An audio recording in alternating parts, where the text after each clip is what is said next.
Welcome to Disability Empowerment Now, Season 4. I'm your host, Keith Mavidicancini. Today I'm talking to actor Danny J. Gomez.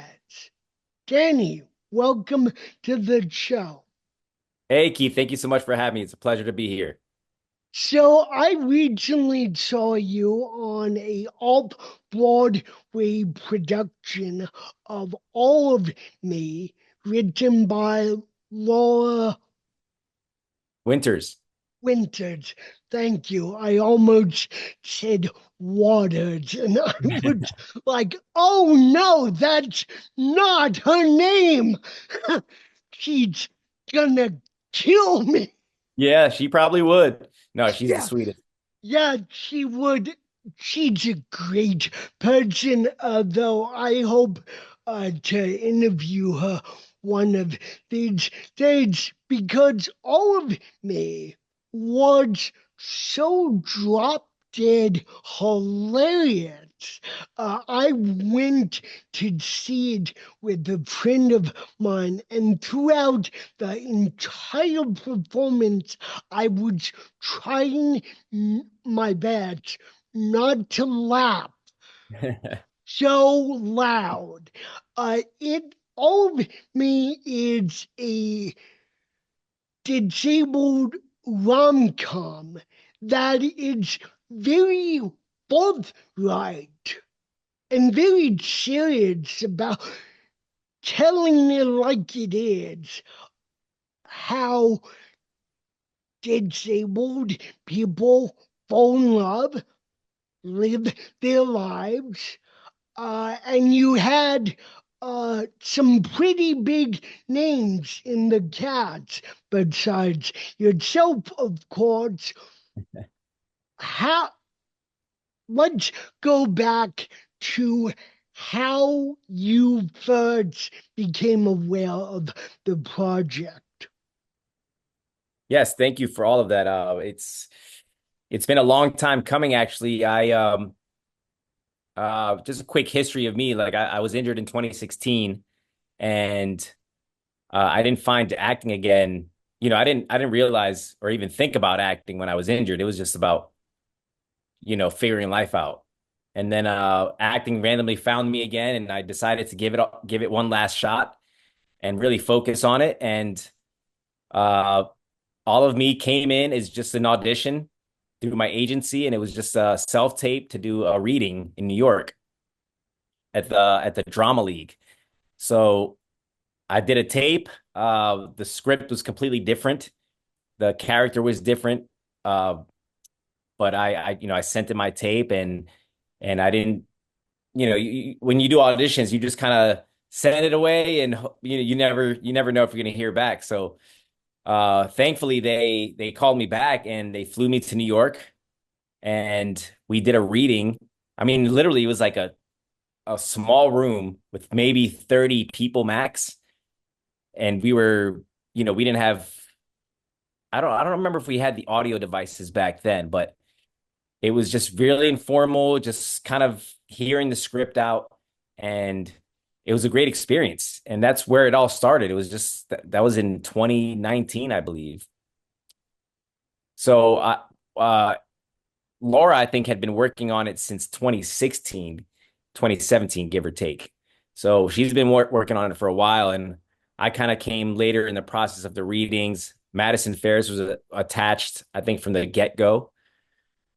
So that's kind of where it all started. And then every year, it just kind of snowballed into something bigger. I would get called back to do another reading year by year, and the rooms would get bigger. The crowd, the audiences would get bigger. And finally, one day, Laura told us she had won an award to put the play on. And we actually did the play for the first time at Barrington Stage in Pittsfield, Massachusetts. And that was my first time ever doing theater. I had dabbled in like 10-minute plays here in LA, but nothing to that magnitude that Barrington was at first. So like for me, I was a complete rookie, completely green, and it was really a really fun experience. And that's kind of where it all started. So you mentioned that you got injured in 2016. Would you mind talking about that? No, of course. I In 2016, I was uh, a bar manager in Hollywood, and I had just recently started mountain biking. And it was a Friday afternoon. I decided to go for a ride with my friend and my brother-in-law.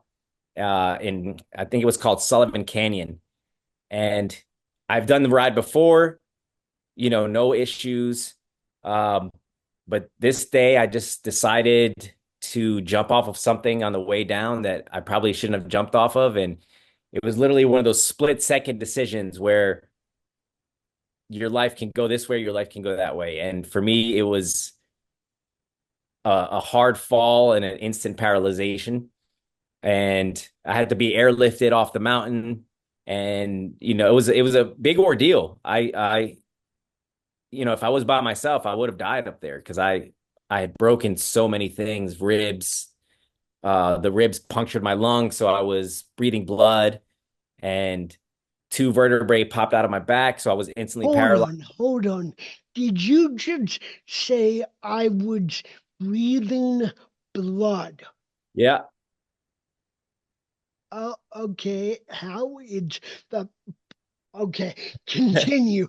I'm trying to visualize that because I've never heard that term. But yeah. continue. Yeah, it was on my right side, and one of the ribs pierced my lung. So, I guess every time I was breathing, blood was entering my lungs. So that's probably would have killed me quicker than anything else. But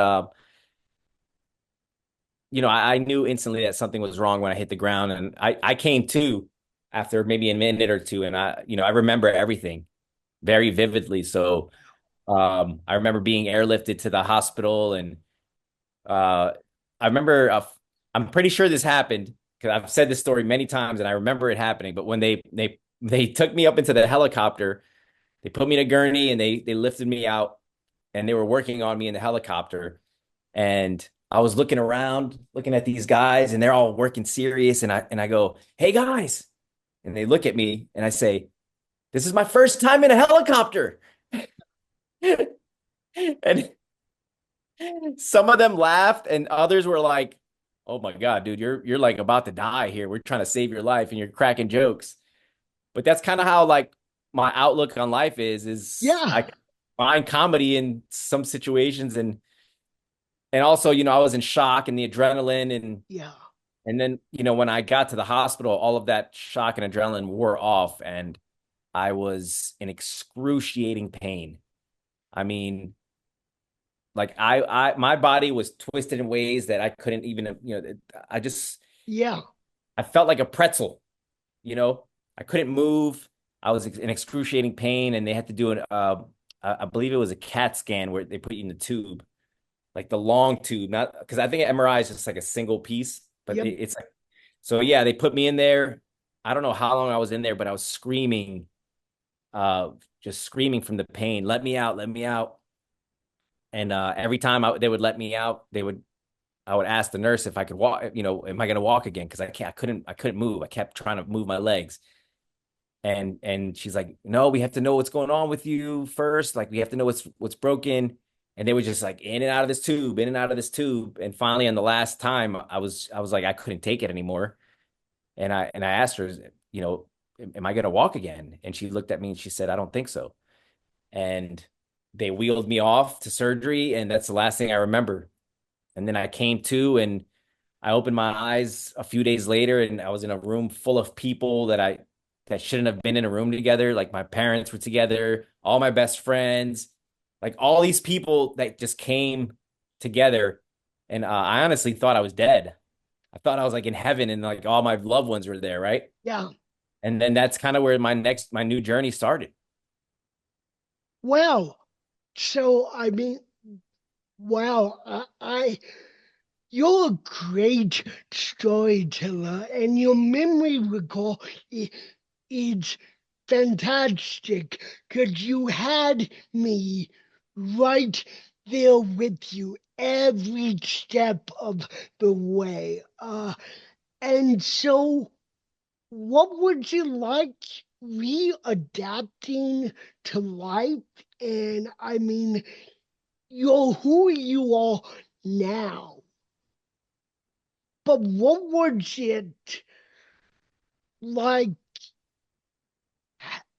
readapting to your life movement in a completely different way, and then becoming an actor? Were you an actor before, and so it was getting back to it, or was you like, hey, I might as well do something, and that would be neat? Yeah. Before my accident, I was a career service industry worker. I had been in restaurants since New Orleans, where I'm Yeah, from originally. a bard, so yeah, Yeah. completely different. Yeah, and the life that I was living before, it was I came out to be an actor, but I was pretty much giving up on my dream towards I call it the end there, the end of my first life. Um That's because a great way to look at it, it and is true. not a lot of people would look at it as it's only the end of my first life, Right. and now I get to start this new life. Yes, because if you knew me before, I was a completely different person. I still slowly but surely my personality and my confidence was dying, and who I wasn't like the person who I am now. I was just kind of going through the steps of life, and it was just wake up late because I was a bartender, go to work, and because I was behind the bar, there was a lot of drinking, and my life was kind of controlled by alcohol and and that scene and that nightlife, and I would stay up late at night. You had no choice, really. It's like that was your life, that Yeah, was your mode of existence. that was it, and I didn't know a way out, and I really always thought about. Well, life gave you a very interesting way out, not to trivialize or make fun of everything you just told me, but if life couldn't have given you a stronger indication of we have something different in mind for you. Yes, and my life has always been I've always been taught lessons the hard way. I for some reason only learned. Most of us are taught that Right, way. You are not alone. right, and it's funny because this is actually I there was two I call them hard resets in my life, and the one that got me to LA was the first one because when I lived in New Orleans, I was working on Bourbon Street, and I was going down that path of negativity and craziness because I was young and I was having fun and I was having too much fun and I was getting in trouble. And then Hurricane Katrina hit and my family lost the home, and that pushed me out to LA. So then that was my first hard reset. Then cut to 2016. My second hard reset was jumping off of the mountain with my mountain bike and becoming paralyzed. And I think the second one, I finally learned my lesson. Yeah, But I really tell people that this was a blessing in disguise because yeah. it got me out of that old life. It forced me. I literally had to learn like I was a baby. I couldn't even sit up straight. I would just fall over like like a baby who's trying to sit up and learn how to sit for the first time because I had no core strength. And I had to relearn how to feed myself, how to use the bathroom, how to shower, how to get dressed, you know, literal baby steps that I was going through. And it was a hard time and it was lonely and it was scary. And I wasn't thinking about what I was going to do with my life. I was just trying to figure out this new life and how I was going to live it as a human being and being in a wheelchair. And like there was all these things being thrown at me that I just never thought was in my path in life. And you always picture this path in your head of where your life is going to be, Yeah. but it never works out that way. Nope. No. Never works No. out that way. No. So, Doesn't. yeah, and I had to go through all these challenges and figure myself out. And I think I really needed that So, these lessons, and I needed these challenges, and I needed to go over these hurdles to get to the point where I'm at now and realize that old life was really, it was dragging me under. And so, yeah, and this was, it was a blessing in disguise, and it was honestly the best thing that ever happened to me because it put me on this other path that I originally thought I'd be on. It just took a big tangent to get there. I'm sorry, did you just so I make sure I heard that correctly? Because you're the second guest who had said it the accident that could have taken your life, but just paralyzed you. You consider that the best thing that has ever happened to you. Did I hear that right? No, you're absolutely right. You're absolutely right. I was leading a life that I was not happy with. I was miserable before. I was a shell of myself. This was before my accident. I was giving up on my dream. I was settling for the life that I was being given, and I was depressed and unhappy, and I didn't know a way out. So the accident saved my life, so to speak, because it got me out of that. And all that stuff went away, and I had a literal fresh start. I was in a relationship that went away. My job went away. Friends, and I use No, big quotes, went no. away. Um, and I was alone. I'm not gonna lie, I was alone for a while, but I needed that to figure myself out. So let's go back to all of me because that was such a great experience from a audience perspective. I unfortunately could only see it once. I made sure my parents saw it, and they loved it. Oh, that's great. Uh, what was it about that project that and I purposely use this word, attracted you to it? And how did the project evolve to what we eventually saw on stage? So, the way that what attracted me initially is that I needed a job. And that's a lot. Being a disabled actor is not easy. There is a lot of competition.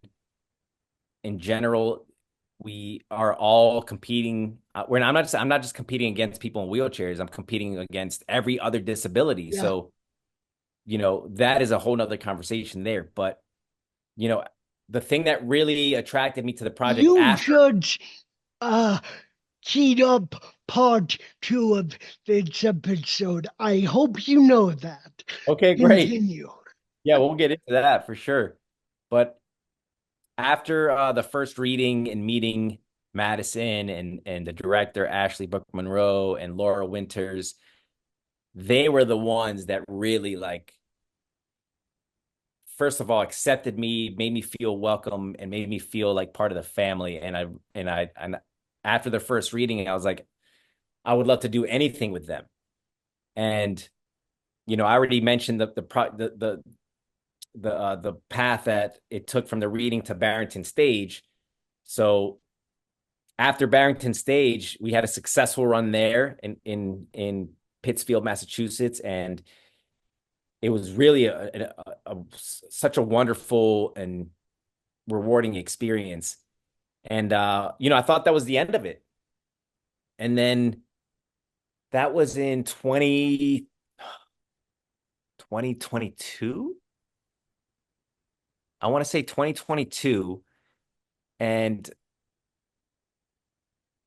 so I'm getting my date. If I'm getting my dates wrong, we can go back and check it later. But there was talks of putting it on again, and there was talks of putting it on in New York, and they wanted to do it the next year, but things fell through, and I think that was a year, yeah, the year of the writer strike and the actor strike. That was last year.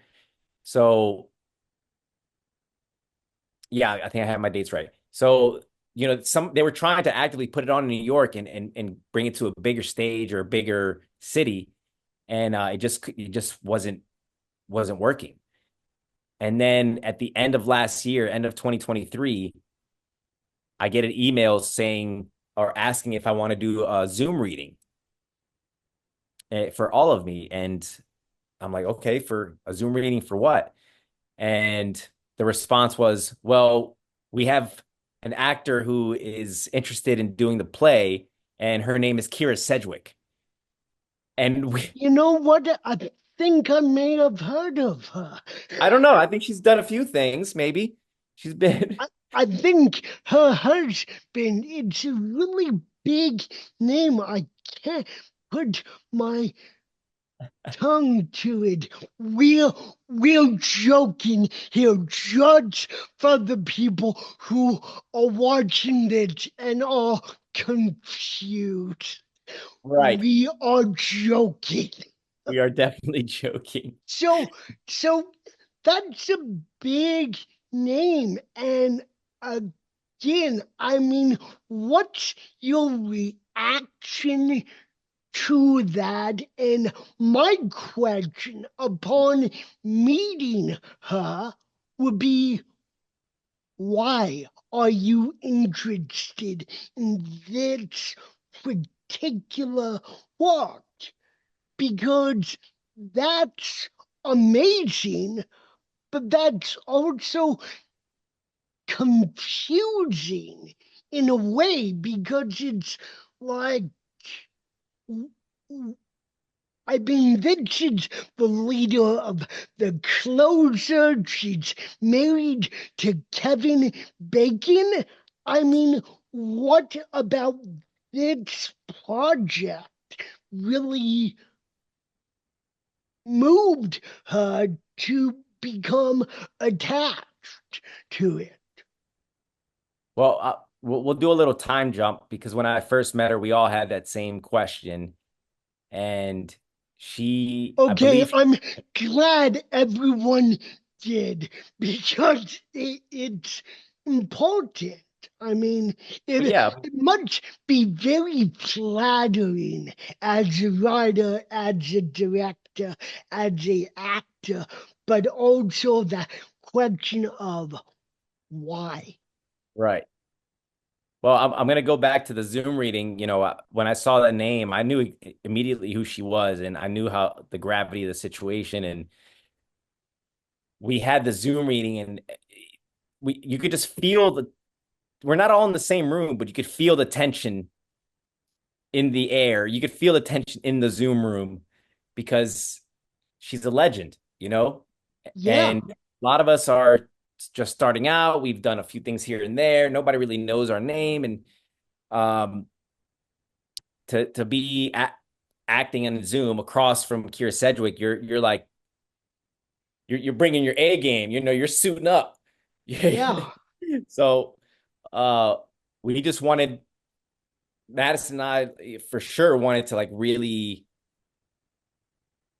bring what we could to the table as far as our performance in the Zoom to show her what this could be about. And she I know that she just wanted to hear it. She wanted to hear the words coming out of her mouth and seeing how the story would sound in the Zoom reading. And after that, we didn't hear anything back for months. So we're like, oh, maybe she didn't like it. I'm not sure. And then you kind of forget about it. And then out of nowhere, we get an email saying that Keir Cedric wants to do this play. And and it was just like a freight train, like, okay, the new group is putting it on. And I believe it was the new group. yeah, Now that I'm thinking, the new group is really good at finding these types of stories and these types of plays. yeah, they And are. and I think they reached out. The theater director Scott reached out to Kira, and I think that's how she got the initial play because, like you said, it's like how Yeah, did this little project that we just did in Barrington Stage find such an amazing actor or actress in Keir Cedric? And I think it was all because of the new group. And from there is just like I said, it was a freight train of this is where we're gonna be. This is how long we're putting it on. We have photo shoots coming up, and I'm being flown to New York and being put up in Manhattan, and not a bad life for a it gig. it really is crazy because you go all of 2023. I literally had zero jobs except for one job, a commercial. I'm gonna take a small tangent. I booked a commercial at the end of the year, right when the writer strike ended and the actor strike ended. I booked a commercial, and lo and behold, I got taken off of the commercial before we shot it because the place that they were shooting was not accessible. So I lost a national commercial because of inaccessibility. And that's just another part of this acting equation that sometimes just doesn't work out. And anyways, so yeah, I didn't work at all. And then now I'm here in New York, off Broadway. I didn't know how serious it was, really. Like I knew that we had Kira attached, but I didn't know that I'm not a theater person. I didn't grow up around theater. I didn't grow up in New York. Like I never, but when we started going to the rehearsals and the space, and I'm like, oh, this is a huge deal. Like a lot of people are really excited about this. And then when we actually started the play and the responses that we got from theater goers, and more importantly to me, it was like the community, the disabled community, how it affected them. I was like, this is a really special project that I'm a part of, and I'm just so happy and grateful to be part of it. Yeah, I mean, it's impossible to pick a line or a scene from the production that stood out because it's all of it stands out. I mean, you were photographed and written up in the New York Times, and I had that spread on my dining room table for weeks. Wow. So I literally walked past you guys every multiple times a day to remind me to book these people. This is important. And so, how would you like building the cohesion of the cats? Because you guys really not portray a family type unit. and you have a big name in there, but she's in the background. It's you and Madison. And did you guys know each other before? How do you create the, there's no way around it, sexual tension every night, every performance, because you have to. It's a rom-com. You have to develop it. And unlike a movie where you can just do it for a few months, then put it up on the big screen, you are literally reinventing it each and every performance. So, how was it like working with Madison? I mean, first of all, Madison is an overall incredible, beautiful, talented human being of a person. I mean, she's so funny and just so talented, right? And thankfully we had already done the play at Barrington, and we had a little bit of history doing the readings and stuff like that. So we're actually friends. So that makes it a lot easier. But then, being on stage and you're in character and like you said, building a sexual tension like with Madison, you're just looking at her and you're falling in love. She has the most amazing eyes. I mean, sometimes I would be on stage getting like I'd be looking at her eyes, just kind of getting lost in them. And it was real. It was real. But then we go backstage and we'd be goofing off and laughing and cracking Yeah, jokes, right? The stuff that you don't see. no, And laughing about like something that happened on stage that no one else was like pervy to, but pervy, is that right word? Anyways, yeah, yeah, prevy. Anyways, yeah, she's just so easy to work with, and she lightens up a room, and she's so quick with her jokes. Like I'm actually kind of jealous about it, how witty she is. And and that all came also from the rehearsal period, which if you saw the play there, I think the hardest part was for bonding was for the Iverson family, which was Kira's family, yeah, because they have there was all new actors were cast for this go around except for Madison and myself. So they had a real challenge, and yeah, sometimes I would be like on the far side of the room because I wasn't working and they'd just be hammering their scenes out. yeah. Um, and they had to build that camaraderie, and they had to build that rapport of being a family, and Brian and Lilia being a couple. So for them, and it felt like a short amount of time that we had to do that. So, and also, with my mom and I, Florencia Lozano, she's just, I mean, she's like on another level of acting. She's, I mean, just I was in awe watching her, the questions that she would ask, and the things that she would do in rehearsal process, and her preparation every day was just she was just so uh what's the word, like consistent Yeah. about her approaching it, like a scientist. It was she had to do every step before she got to the performance, and I learned a I, lot from her. I mean, the best thing you can say about the play, and I can fawn over it for hours and hours. Hey, do you want to do a 5 hour episode where I just fawn over this walk?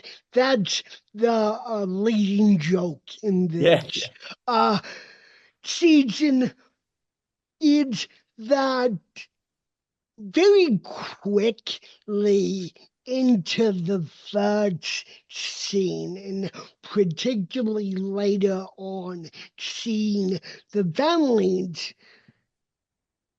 I forgot you were actors. You embodied those parts so well, and that made the humor even more richer because if you know they're actors, they're doing a job, they're saying lines. The lines in this play were so damn real that every time we were with Madison's family, just like you telling your story of the end of your first life, beginning of your second, and I was right there with you throughout that experience.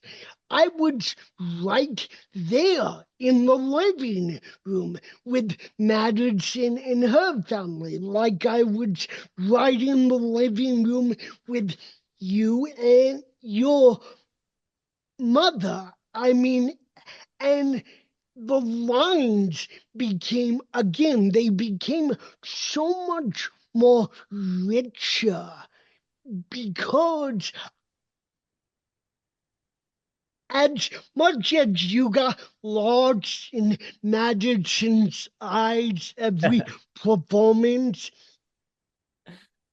even though I saw the play only once, I got lost in the beauty and the honesty of it. Nothing was written for filler, for a shock, and all of the lines, all of the scenes felt so real that it's a shame it took this long to get a show like that on the stage. And that's a credit to Lauren Winters, the writer, who Yes. is a absolute genius. Laura, please come on the show. I'm literally begging you. I have to Because send her a text. I have to reach out to her. oh yeah, because it's like I hesitate to ask you what your favorite line is, your favorite scene, because you're living this character, this dynamic, the anxiety of first meeting Madison's character, the communication device that you both use. You're living that and putting it on Yes. anew, but not anew, but anew for the audience 8 times a week. Please talk about the ins and outs of being in a character who isn't you, but you have to make believe, and you do quite spectacularly, by the way. Thank you. Talk about that process because I don't think a lot of non actors know about that process. I'm from New York. I'm a theater goer. I'm a amateur actor. We'll talk about that later. But even I don't know what the process is. And every time I go to see a show, I'm reminded of that process and I marvel at it and I'm almost tearing up at it because it's so magical and it's so loving for the actors and the companies. Yes, it's your job, but you put so much of yourself, so much of your passion, so much of your energy so much of your life force into that role. What is it like in that experience recreating it every single show? Wow, yeah, that's a great question. It all really starts with the writing. As cliche as that sounds, like it if Laura wouldn't have written such deep and amazing characters and a great story, then you just you don't really want to get into character. You don't want to, you don't want to give it your all. But I think that we love the story and the character so much that we can't wait to show the audience and the rest of the world like how we how much we love doing these parts. And I mean, the preparation, like as an actor for this, it was actually really difficult because, for the audience who didn't see the play, my character is nonverbal, uh, and we use Madison and I both use AAC devices. So it's to explain it for someone who doesn't know what that is. It's kind of like what Stephen Hawking uses to speak. He types in the words that he wants to say, and it comes out of a machine basically in a robotic voice. My voice in the play is a little more advanced because of my family's wealthy and I could afford different technology, and Madison's voice is more robotic because our family just can't afford the technology that Alfonso has. So I had to learn, first of all, like not to speak, just show my emotions through my face. And another challenge was that Alfonso, my character, doesn't really move. He can't really move besides his hands, and he uses his left hand to move his motorized chair, the joystick, and the right hand to type on the screen.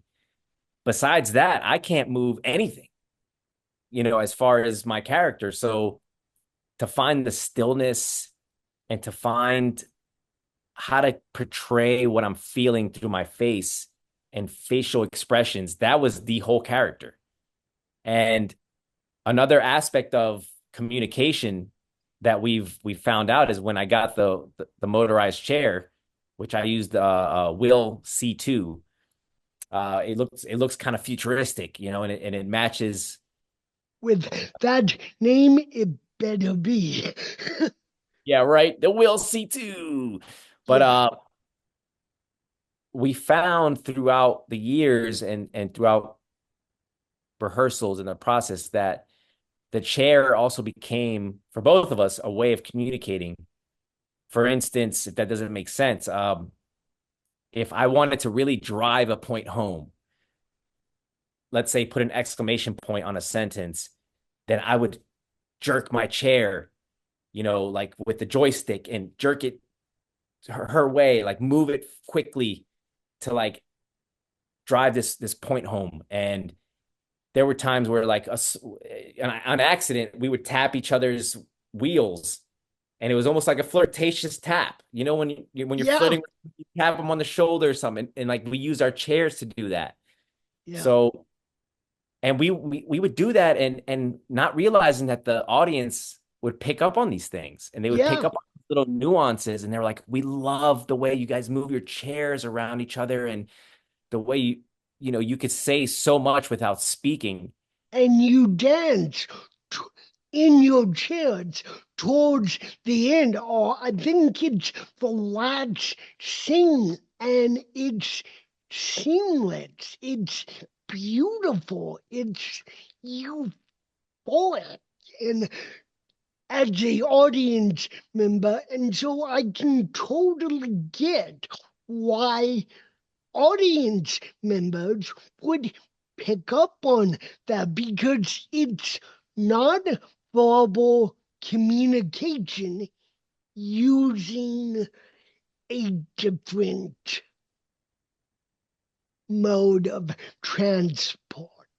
Yes, yes. And that scene, that dance was actually something that we added new to this go around for the play, because the first time we did it at Barrington Stage, we had a completely different ending. Wow. And yeah, I mean, there were so many changes. Laura is notorious. Her nickname is Scissors Winters because every night she would cut stuff. You'd come into rehearsal thinking that you had something down, and then she would come in with like a whole new joke, a whole new scene. Yep. Um, but all the changes she made made sense, and a lot of stuff she put in because of conversations that we were having during rehearsal. She would hear a joke, and she would hear a conversation, and then it would end up in the play. Yeah, So, I mean, when I tried to get her to do interview, she was like, "I'm sorry, I can't. I'm in my busy.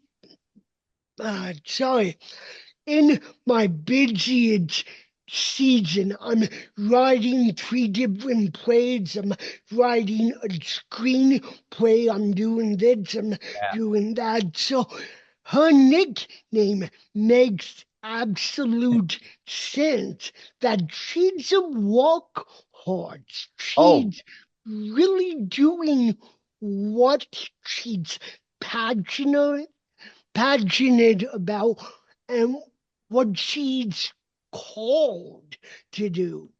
oh yeah. I mean, when we were doing what is, oh my God, I'm losing the term. When we were doing the previews, Yeah. we were in previews. We had like a month of previews, right? And Well, every that's long. I Uh, know. So because, so let me tell you a day in the life of an actor during previews in tech. We would get to the theater not super early. I want to say maybe like noon, 11 or noon. Then we would rehearse. We'd take like an hour break. We'd come back, keep rehearsing, and then I think we had like another hour break, and then we would do a preview of the whole show. So we would run the whole show with an audience, and the next day, Scissors Winters would come in with new lines and cuts and edits. So we were like rehearsed that we would rehearse the new stuff and do this, until we opened, until they locked in the script. We were doing that. So like you really have to be on your toes. And I'm not gonna lie to you, I was exhausted. I was exhausted living.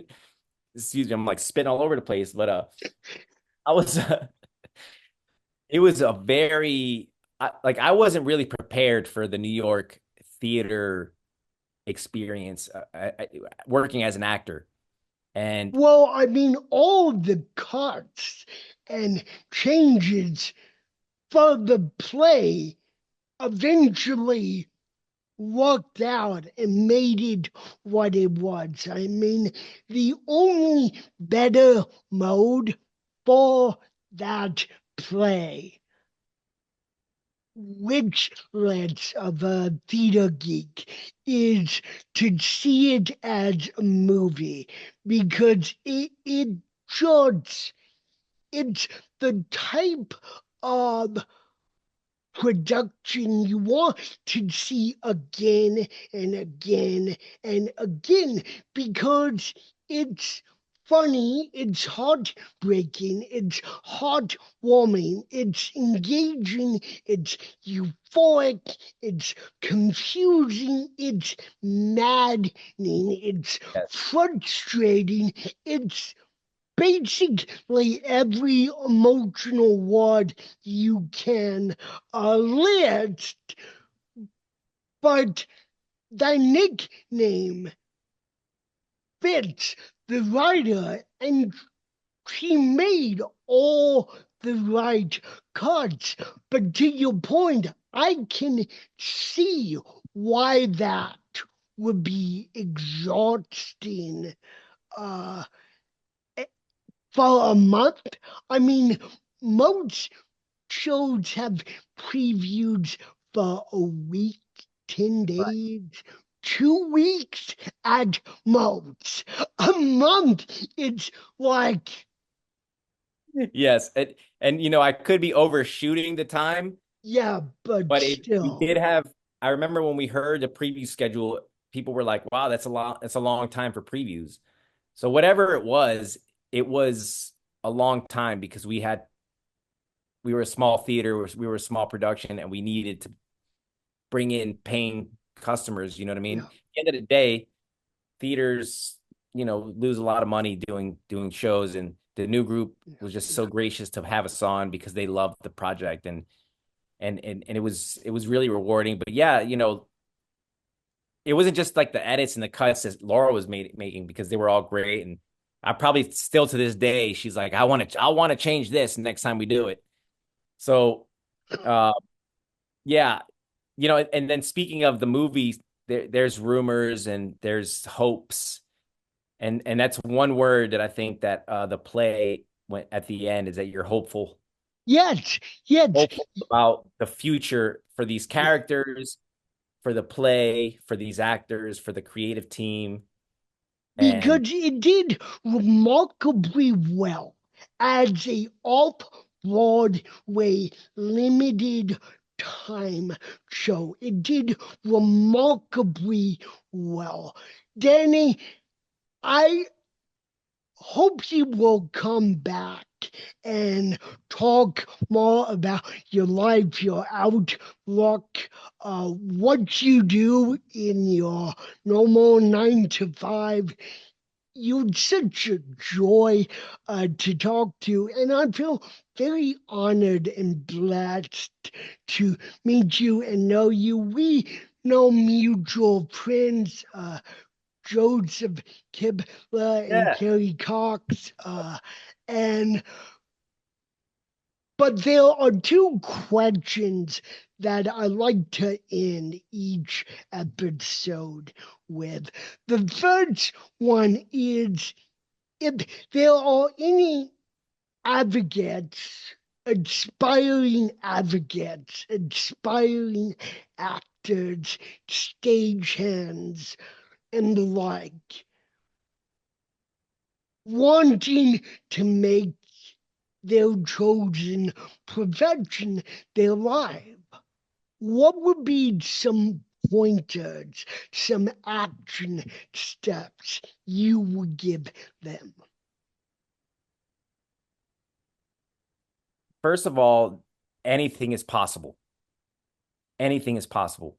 After my accident, I didn't know what I was going to do with my life, and acting found me again, and acting in the world of acting let me in only because I you have to take and this isn't probably good me saying it, you have to take the leap. Right? But you have to look before you jump this time. Don't jump off of some crazy stuff. We should just end the episode there. Yeah, We yeah. won't, but we should have. The next time we do an episode, we're ending it there. Go on. You have to take risks, calculated risks, in certain things, but the things that scare you when you're thinking about doing something and you're like, oh, it's too scary. That's the thing that's going to be the most rewarding. Doing this play, the reading, I wasn't a theater person and I was terrified in this first reading, and it was just us reading off a page, but I was terrified of the whole thing, and then now we're on Off-Broadway, and every day was scary, and because it's a new audience and you're trying to, you want to do good work, and but when you finished it, you're just like, wow, I just conquered that fear, and like it just gives you this energy and this motivation to like go do something else. And every time I do something, it's scary, and like that's if you do stuff that's easy and it doesn't scare you, it's like, oh, well, I did that. So if you're scared and you're nervous about pursuing acting, pursuing singing, or being a director, being a podcast host, if you don't do anything about it, you're never going to know. You might fail, but if you fail, failing is the best thing that ever happened to successful people because it shows you what you did wrong. Do it a different way the next time, but at least you tried, and maybe you didn't like it. Go find something else. But if you're not challenging yourself, on things that you want to do in life, then you're going to be stuck. You're not going to be moving forward. And, I there's still parts of my life now. Like when I got back home from New York, it was difficult because there was nothing on the horizon. I just came back to like a desert creatively. And that sand started swallowing me up, and I got super depressed. And everybody talked about the post-show blues, and I was like, that's not gonna happen to me. And man, I didn't know what to do with myself. I was just like, I'd be sitting in my room looking around like, what do I do? Because I just come from New York and everything was like schedule oriented and go, Yeah. go, go, and the energy and the pace of New York. And then I got back to LA and I was like, I couldn't wait to get home and get in my car. But then I got here and I was like, I need some, I need people. Like I need to be on stage. I need to be with my cast. And it was crazy. I'm sorry I'm going off on a tangent, but No. um, it took me again. Like I had to like get out of that funk and like go do something. Go like I started learning ASL because it's something that I've wanted to do. So I've been studying that, and it's all about tricking your brain into wanting to be productive. And Yeah. for me, like exercising, learning something new, listening to podcasts that motivate me, listening to motivational speeches. Like this morning, I put on a 5 minute meditation to start the day, which is something new. I just started it today, and it really helped. And you just kind of had to like do things that aren't your normal everyday life, and then other things start happening. It's just it's life is so unpredictable. Yeah. Yeah. And Yeah. It these is. paths, like if you have like this path in your head, like it's just not going to happen. You have to Life is just going to throw curveballs at you left and right, and you just kind of go with it. So I'd like to think, or I'd like to hope that both people, advocates with disabilities, and people who don't have disabilities yet, both listen and watch this show. But I'm not naive enough to think that both groups and groups within those groups take away the same things from every episode. So, as my guest, what do you hope that advocates with disabilities take away from this episode? And what do you hope that people who haven't discovered their disabilities yet take away from this episode? It's a great question. The first thing I would say is that for me, I love this community. I love When I became disabled, I thought I was going to be miserable and lonely and scared. And I was for a little bit until I found this community. And it's the most loving and accepting community. It's like we're family instantly. You meet someone with a disability, it's like you tip your hat to them, like, hey, I know what you're going through, but brother or sister, you know what I mean? And my disability was a gift. And to people who are disabled and scared, like you have to put yourself out there first of all, if you want to, for whatever you're doing. Um, that For people who aren't disabled, and you have to learn about what's going on in these communities, because before my accident I knew nothing about disability. I was completely ignorant to like I was one of those people who just someone in a wheelchair would roll into the bar, my bar, let's say, and I just I want to be like overly helpful, or I just kind of ignore them. And and then when I experienced that firsthand, being ignored and being invisible, it crushed me. So I always try to, for me, like I love educating people about disability. Like, a lot of people don't like being asked, like, what happened to you?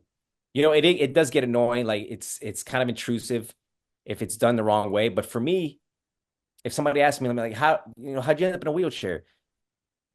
I take it as an opportunity to educate someone and be like, look, this is what happened to me. I got injured. I was a non-disabled person for this long in my life, and I had an accident, and it was one of the best things that ever happened to me. I've had all these opportunities. I've met all these beautiful, loving people in this community, and we're not scary. Like, you know what I mean? We just want to be loved, and Yeah, we just want to do everything that everyone else wants yeah. world. And that's what the play is really all about, you know? And I'm probably not answering your question at all, but No, but you're giving a good, well-rounded answer. I personally could talk to you another hour or two easily, uh, even if we're just fawning over long winters. I mean, that's the easiest tax ever. I mean, well, please come on this show. I'm literally begging you. yes, Madison, please come on this show. Old Me was a cathartic experience for me as a audience member. I related to it every single beat of it. You and the cats had me from the first syllable to the last dance. And so I want to thank you for being a part of it. I hope that it's only the first of many conversations we have together, brother. I appreciate your artistry and your passion and your commitment, and most of all, your empathy from here to the moon. And again, I am very honored to know you. thank you so much. This was actually a really great conversation, and it always helps to, I do a podcast as well, and at the end, it's always like therapy, right? You feel a little bit better about talking to someone and sharing your truth. And you're a great host. And I'm sorry it's taken so long to get on the show, but You I'm were glad. busy. Yeah. During the run, we were doing a lot of interviews and doing a lot of stuff. And like I told you, I was just Yeah, mentally and physically spent. But I yeah. think it's important to go on shows like this and meet people like you. And you were great at what you do. And And yeah, if you need a guest spot on your podcast, you know where to find me. sure. All right. Yes, but thank you so much. I'll reach out to Laura for you and Yeah. see if I can get her and Maddie maybe together Yes, for that would be amazing. Uh, I I really hope that this isn't the end for all of me because m- everyone needs to see this show. It is that spectacular. There is, and I'm tearing up at the end thinking about it because it is so true to everyday life. People with disabilities want everything that their non disabled counterparts have. We want love, we want respect. Some of us want families and children. In fact, there are a lot of parents with disabilities. Shocker. yes. That's not shocking at all, by the way. And all of me is a great introduction to, I forget what the headline or what the byline of the New York Times article was. whatever it was true to the point. It's that you guys were just living your lives, not treading on your disabilities, making the most of your lives, Yes. just as if you didn't have disabilities. And it, it was a remarkable experience to see. I wish I saw it more, and I can't wait to talk to you again, my brother. You are a delightful person to interview, and I wish you all the best. Likewise. Thank you so much, Keith. I really appreciate you having me.